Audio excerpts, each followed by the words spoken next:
नमस्कार प्यारे बच्चों। आज दिनांक 28 जुलाई वर्ष 2021 है।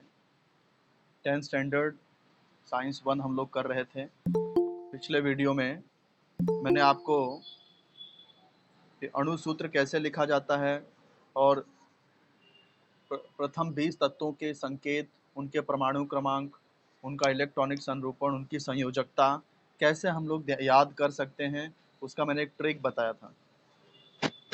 ये वाला मैंने आपको खुद से करने के लिए कहा था, किसी ने किया है?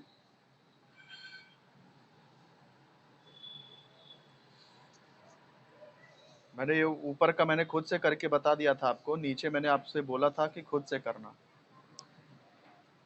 लेकिन किसी का भी आया नहीं। बेटा आप लोग इसको करके ग्रुप में शेयर करिए। आप लोग काम करेंगे तो ही आपका कॉन्सेप्ट क्लियर होगा, प्रैक्टिस होगी आपकी। चलिए अगले टॉपिक पे चलते हैं। आज मैं फिर से इंतजार करूंगा इस होमवर्क का, देखता हूँ कितने बच्चे करके दिखाते हैं। आप करिए, नहीं अगर आपको आ रहा है, नहीं समझ रहा है तो आप मुझे पूछिए, पूछ सकते हो आप लोग। नहीं आ रहा है तो मैं वापस एक्सप्लेन करूंगा आपको। आइए शुरू करते हैं। आधुनिक आवाज सारणी।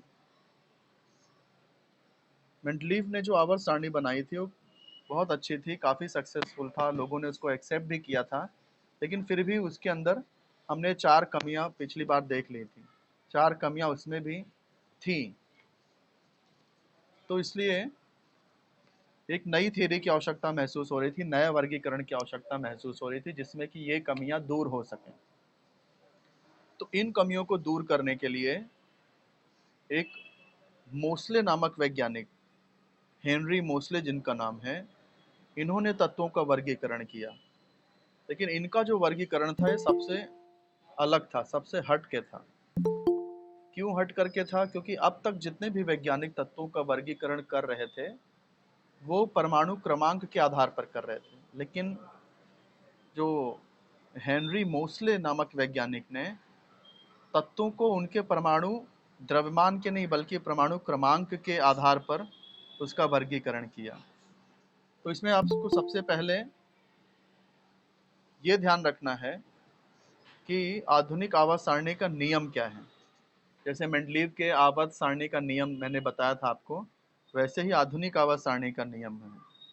देखो सेम टू सेम वही नियम है, सिर्फ मेंडलीव ने परमाणु द्रव्यमान बोला था और इन्होंने परमाणु क्रमांक बोला है। खाली वहां द्रव्यमान था, यहाँ क्रमांक है। मेंडलीव का जो आवर्त नियम था, मेंडलीव का जो आवर्त नियम था, उन्होंने क्या बोला था? परमाणु द्रव्यमान बोला था। तो तत्वों के जो गुणधर्म है वो परमाणु द्रव्यमान के आवर्त फलन होते हैं। लेकिन मोसले ने क्या बोला? तो मोसले नामक वैज्ञानिक ने बोला कि तत्वों के गुणधर्म परमाणु क्रमांकों के आवर्त के फलन है। तो सिर्फ एक शब्द का अंतर है। मेंडलीव की आवर्त सारणी में द्रव्यमान है और आधुनिक आवर्त सारणी में क्रमांक है। तो ये नियम याद हो जाएगा। इसका मतलब ये हुआ कि तत्वों के जो गुणधर्म होते हैं वो उनके परमाणु क्रमांक पर निर्भर होते हैं। जैसा परमाणु क्रमांक होगा वैसा उसका गुणधर्म होगा। जैसे आपकी जैसी मेहनत होती है वैसे आपका परीक्षा का रिजल्ट आता है। ऐसे ही जैसा तत्व का गुणधर्म होगा, जैसा तत्व का परमाणु क्रमांक होगा वैसा ही उसका गुणधर्म होगा। तो सबसे पहला आपको क्या करना, ये हेडिंग डालना, आधुनिक आवर्त सारणी का नियम, और ये लिख देना, तत्वों के गुणधर्म उनके परमाणु क्रमांकों के आवर्त फलन होते हैं। ये पहला होमवर्क लिख लोगे। हाँ, साइंस का होमवर्क कोई कर नहीं रहा है बेटा, कोई भी ग्रुप में साइंस का होमवर्क शेयर नहीं कर रहा है, मैं देख रहा हूँ।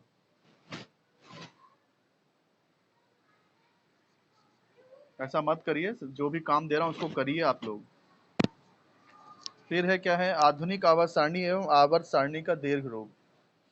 ये जो आधुनिक आवर्त सारणी है जो मोसले ने बनाई थी, वो ये जो आवर्त सारणी जो मेंडलीव ने सारणी बनाई थी उसका ही दीर्घ रूप है, उसका ही बड़ा बड़ा रूप है। तो उसी का रूप है, थोड़ा सा एक्सपांडेड रूप है, बड़ा रूप है।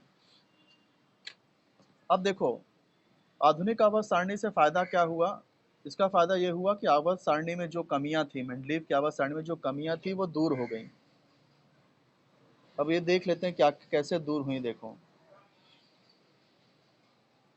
देखो पहला फायदा क्या हुआ आधुनिक आवर्त सारणी से, कि परमाणु क्रमांक को आधार मानकर जो जो तैयार हुई आधुनिक आवर्त सारणी के कारण तत्वों के गुणधर्म के विषय में जानकारी और अधिक अचूक प्राप्त हुई। मतलब तत्वों को परमाणु क्रमांक के आधार पर जब वर्गीकरण किया गया, तो जो आवर्त सारणी बनी, उस सारणी में तत्वों के गुणधर्म के बारे में और अधिक सटीक जानकारी प्राप्त हुई। बेटा आपको समझ आ रहा है मैं क्या बोल रहा हूँ? कोई डाउट तो नहीं है? हम्म। तो ये पहला फायदा था आधुनिक आवर्त सारणी का। फिर दूसरा फायदा क्या है? दूसरा देखो, आधुनिक आवर्त सारणी में तत्वों को उनके परमाणु क्रमांक के अनुसार रखा गया। तो इसकी वजह से क्या हुआ, मेंडलीव की आवर्त सारणी की करीब करीब सारी विषमताएं आधुनिक सारणी में दूर होती हुई दिखाई दी। दूसरा फायदा हो गया कि आधुनिक आवर्त सारणी जो बनाई गई, उस आवर्त सारणी में मेंडलीव के द्वारा बनाई गई जो आवर्त सारणी थी उसकी विषमताएं लगभग लगभग दूर हो गई थी।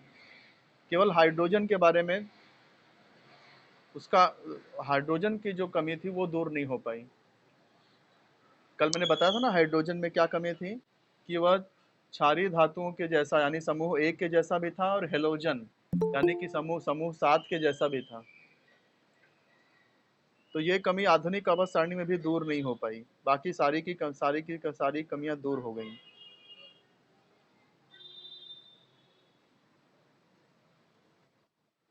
फिर देखो तीसरा फायदा क्या हुआ। तीसरा फायदा ये हुआ कि आधुनिक आवर्त सारणी में परमाणु क्रमांक, उसका इलेक्ट्रॉनिक संरूपण में जो संबंध है वो स्पष्ट रूप से दिखाई देने लगा। कल भी मैंने आपको बताया था। देखो कल मैंने सारे तत्वों के जब परमाणु क्रमांक लिखे तो फटाफट सबका इलेक्ट्रॉनिक संरूपण मिल गया था, याद है? मैं अब फिर से याद दिला देता हूँ आपको कल का वो पेज वापस से ओपन करके। कल मैंने देखो जब मैंने सारे तत्व लिखे लाइन से और उनके सारे परमाणु क्रमांक लिखे, तो जब हमको परमाणु क्रमांक मालूम होता है तो हम लोग उसका इलेक्ट्रॉनिक संरूपण भी आराम से लिख देते हैं। कल देखा ना हम लोगों ने। खाली नियम, एक ही नियम का याद रखना होता है कि पहले वाले कवच में ज़्यादा से ज़्यादा 2 इलेक्ट्रॉन आएंगे, और जो अंतिम कवच होगा, बाकी किसी भी कवच में 8 से ज़्यादा इलेक्ट्रॉन नहीं आ सकते। यही 2 नियम याद रखना है। अगर 8 से ज़्यादा हैं तो तो 8 से ज़्यादा, मैं इलेक्ट्रॉनिक संरूपण की बात कर रहा हूँ बेटा। जैसे 14 है तो पहले कवच में 2 आ जाएगा, बाकी कितना बचा? 12 बचा। तो 12 को आप 12 नहीं लिख सकते किसी भी कवच में, 8 से ज़्यादा इलेक्ट्रॉन नहीं लिख सकते। तो 12 को कैसे लिखोगे? 8 4। जैसे जैसे यहाँ परमाणु क्रमांक 11 है, इलेक्ट्रॉनिक संरूपण लिखना है, तो पहले कवच में ज़्यादा से ज़्यादा 2 इलेक्ट्रॉन ही आ सकते हैं, तो पहले में 2 आ गया। तो 11 में से 2 आपने लिख दिया, तभी भी कितना बच रहा है? 9 बच रहा है। तो आप 9 नहीं लिख सकते। कैसे लिखना पड़ेगा? 8 और 1 लिखना पड़ेगा, क्योंकि किसी भी कवच में 8 से ज़्यादा इलेक्ट्रॉन नहीं डाल सकते हैं हम लोग।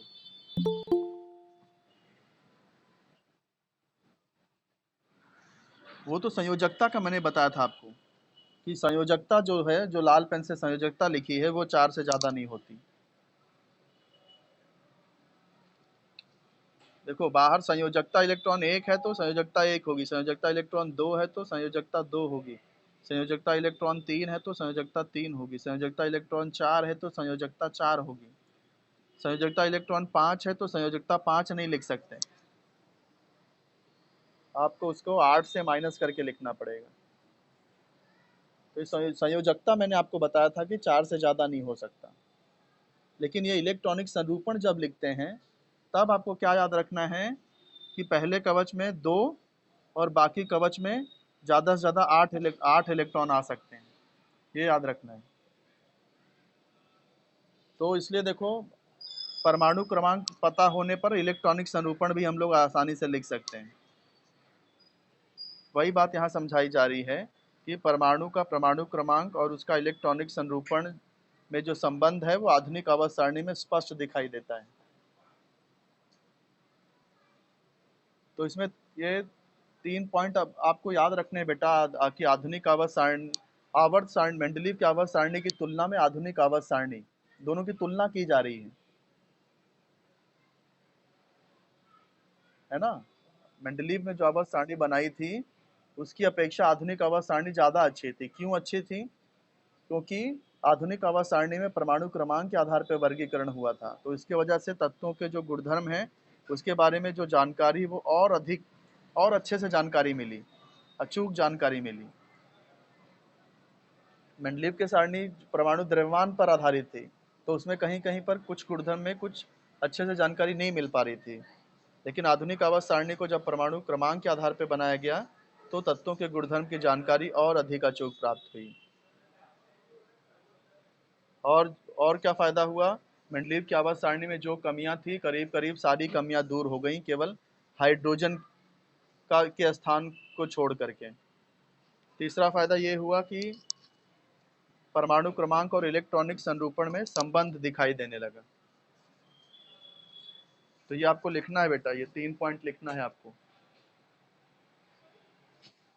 ठीक है। आधुनिक आवर्त सारणी की तुलना, मेंडलीव की आवर्त सारणी की तुलना में आधुनिक आवर्त सारणी की विशेषता। फिर आधुनिक आवर्त सारणी की रचना। आधुनिक आवर्त सारणी कौन सी है? देखो ये पेज नंबर 23 में, पेज नंबर 23 में देखो, ये जो सारणी बनी है ये आधुनिक आवर्त सारणी है। इसमें देखो 1 2 3 4 5 6 7, सात इसमें क्या है? 36 पंक्तियां हैं, जिसको हम लोग ये आवर्त कहते हैं। आवर्त, पहला आवर्त, दूसरा आवर्त, तीसरा आवर्त, चौथा आवर्त, पांचवा, छठवां, सातवां, 7 आवर्त है। आप लोग बोले सर नीचे भी तो 2 है, तो ये जो नीचे 2 दिया है ना बेटा, ये आपका छठवां और सातवां का ही हिस्सा है। जैसे देखो यहाँ पर थोड़ा जूम करके बताता हूँ मैं आपको। तो छठवां आवर्त है, देखो 50, यहाँ इस बॉक्स में देखो 57 से 71 लिखा है। दिख रहा है कि नहीं आपको? स्क्रीन पे दिख रहा है 57 से 71। तो तो ये देखो 57 से 71, देखो यही वाली लाइन है। तो ये जो पूरा है, ये पूरा इसी बॉक्स के तत्व लिखे हैं, यानी छठवें आवर्त के ही तत्व यहाँ इस लाइन में लिखे हैं। फिर सातवें आवर्त में देखो 89 से 103, तो यहाँ देखो ये 89 से ये कहाँ तक है? 103 तक है। तो ये पूरा सातवें आवर्त का ही तत्व है, ये कोई आठवां नववा, ये कोई नया आवर्त नहीं है ये। तो कितने आवर्त हो गए इसमें बताओ? हाँ 7 आवर्त हो गए। समूह कितने हो गए? कितने समूह, कहाँ तक हो गए समूह बताओ? ये कौन सा नंबर है? ये कितना नंबर है? ये क्या लिखा है? 18 समूह है, कुल 18 समूह है। फिर देखो इसमें कितने खंड हैं? एस खंड, डी खंड, पी खंड, और ये लास्ट में यहाँ पे एफ खंड। तो खंड कितने हो गए? 4 खंड हो गए हैं, 4 खंड हो गए हैं। फिर देखो आपको इसमें एक टेढ़ी मेढ़ी रेखा दिख रही है टेढ़ी मेढ़ी रेखा, ये ऐसे, ये जो टेढ़ी मेढ़ी रेखा है ये क्या करती है? ये आधुनिक आवर्त सारणी को ना 3 भाग में विभाजित करती है। ये टेढ़ी मेढ़ी रेखा के पहले जितने भी तत्व आ रहे हैं, इसके टेढ़ी मेढ़ी रेखा के पहले यानी कि बाईं तरफ जितने भी तत्व हैं सब धातु हैं। सब क्या हैं? धातु। और टेढ़ी मेढ़ी रेखा से के बॉर्डर यानी इसके से सटे हुए जो तत्व हैं वो धातु सदृश हैं, जैसे बी, ये एस आई, ये ए एस, ये टी ई, दिख रहे हैं इसके टेढ़ी मेढ़ी। धातु सदृश मतलब जो धातु जैसे होते हैं लेकिन धातु होते नहीं हैं। धातु और अधातु दोनों के गुणधर्म होते हैं उसमें।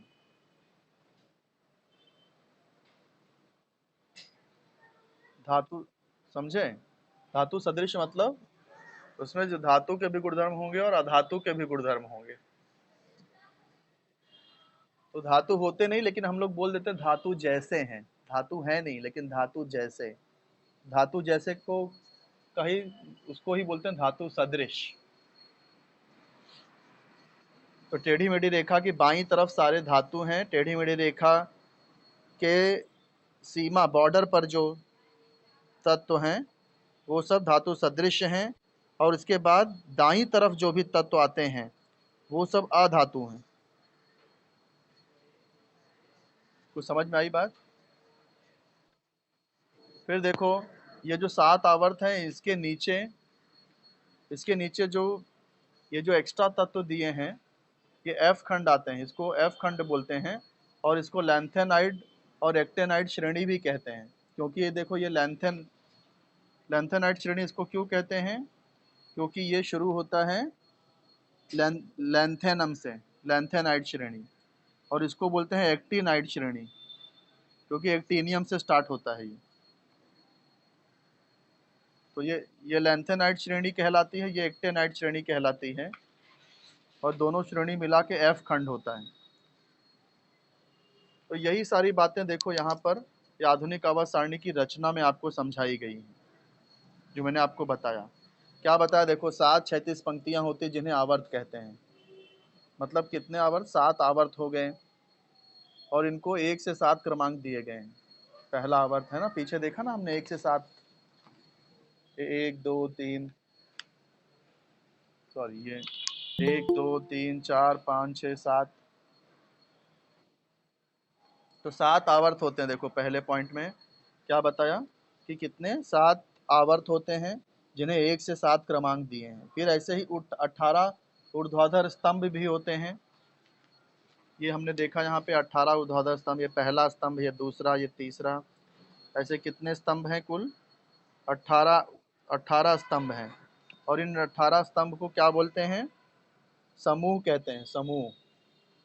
18 ऊर्ध्वाधर स्तंभ है, इन्हें समूह कहते हैं, और इन्हें 1 से 18 क्रमांक दिए हैं। तो देखो, ये जो 7 आवर्त मैंने आपको बताए, 7 आवर्त और 18 स्तंभ हैं। तो ये आवर्त और स्तंभ से क्या बनता है? चौखट बनता है। ये आवर्त और स्तंभ से चौखट बनता है। क्या देखो, चौखट बन रहा है ना? हाँ, तो देखो वही यहाँ पे दिया। देखो, ये आवर्त तथा समूह से की रचना से चौखट तैयार होते हैं, और चौखट में ऊपर की ओर क्या दिया है? परमाणु क्रमांक दर्शाया गया है। प्रत्येक चौखट एक तत्व का स्थान है। जितने भी चौखट बनते हैं, सब क्या है? कोई ना कोई तत्व का स्थान दर्शाते हैं। और हर चौखट में ऊपर जो लिखा है वो ऊपर एक नंबर लिखा रहेगा। हर चौखट में देखो ऊपर नंबर लिखा है, देख रहे हो? हर चौखट में ऊपर नंबर लिखा है। तो ये जो ऊपर नंबर लिखा है ये क्या है? परमाणु क्रमांक है। क्या है ये? परमाणु क्रमांक। हाँ, तो अब तक क्या बोला मैंने? 7 आवर्त होते हैं, 18 स्तंभ होते हैं, और इन आवर्त और स्तंभ से चौखट तैयार होते हैं। ये चौखट क्या दर्शाते हैं? प्रत्येक तत्व का स्थान दर्शाते हैं। और हर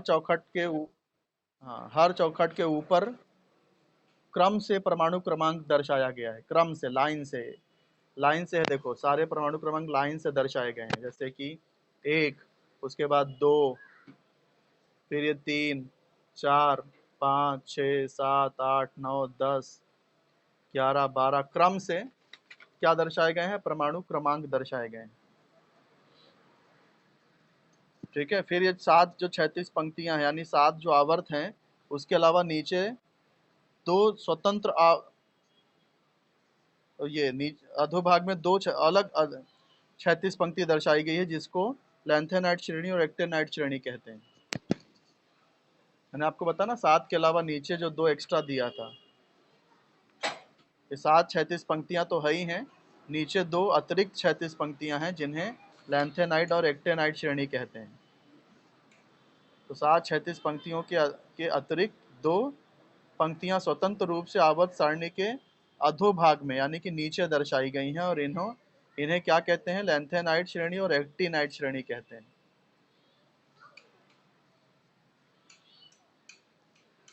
ठीक है। तो ऐसे करके कुल 118 चौखट हैं।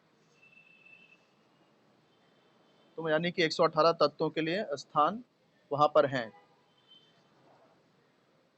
ठीक है।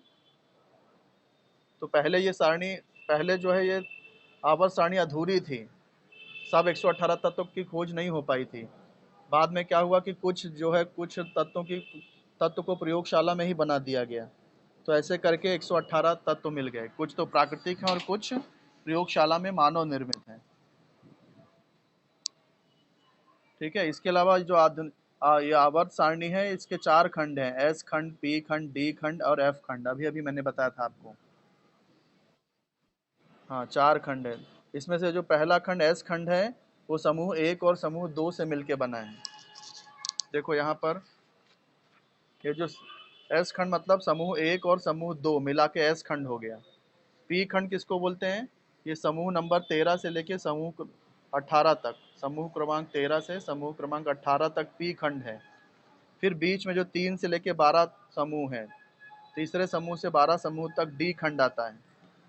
और नीचे जो लैंथेनाइड और एक्टेनाइड श्रेणी है वो एफ खंड कहलाई जाती है। वो यहाँ वही चीज़ यहाँ पे दिया है, देखो कि एस खंड यानी समूह 1 तथा समूह 2 से बना है। फिर समूह 13 से 18 ये पी खंड में है। समूह 3 से 12 ये डी खंड में आता है। और आवर्त सारणी के नीचे 2 श्रेणियां लैंथेनाइड और एक्टेनाइड जो श्रेणियां हैं, ये एफ खंड है। ठीक है। इसमें से जो डी खंड है, डी खंड के जो तत्व हैं इनको संक्रमण तत्व कहते हैं। हाँ। फिर देखो हमने क्या देखा, पी खंड में एक टेढ़ी मेढ़ी रेखा देखी थी। तो टेढ़ी मेढ़ी रेखा क्या करती है? तत्वों को 3 प्रकारों में विभाजित करती है। कौन से 3 प्रकार? देखो, टेढ़ी मेढ़ी रेखा के किनारे क्या है? धातु सदृश हैं। टेढ़ी मेढ़ी रेखा के किनारे टेढ़ी मेढ़ी रेखा के किनारे जितने भी तत्व हैं सब धातु सदृश हैं। टेढ़ी मेढ़ी रेखा के बाईं ओर धातु हैं और दाहिनी ओर अधातु हैं।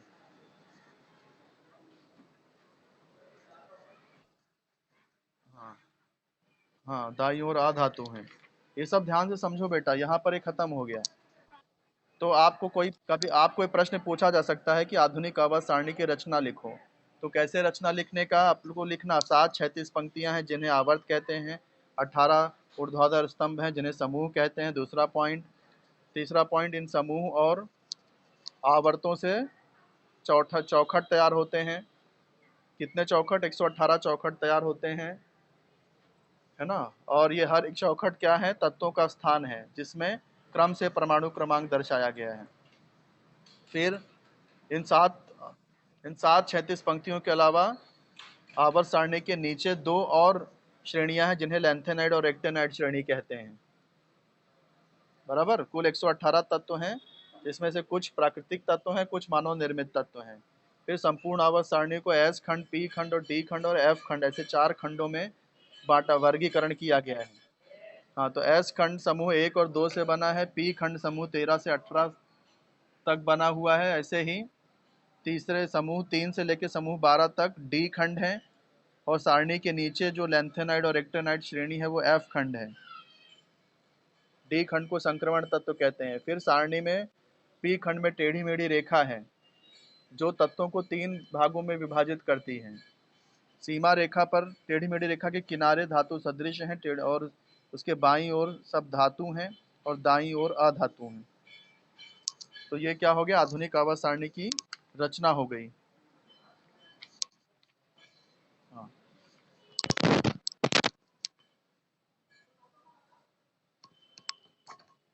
फिर इसके बाद क्या देखेंगे हम लोग? सबसे जरूरी चीज जो आपको समझने ही जरूरी है, क्या? ओहो। हाँ, क्या बेटा, कुछ पूछा आपने? क्या?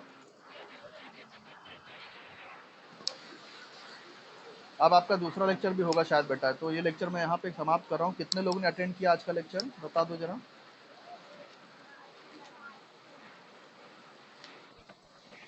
24। तो आज यानी कि 28 तारीख, 28/7/21, 24 स्टूडेंट्स ने अटेंड किया है। कौन सा? 10 साइंस 1 का लेक्चर।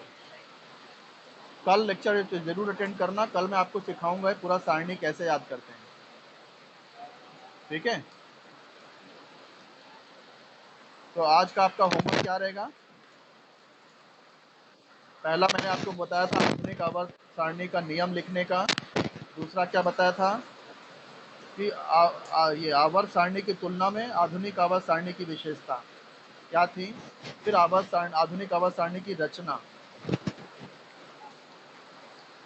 ठीक है, ये आपका होमवर्क है, आप लोग नोटबुक में लिखो और याद करो। अब जो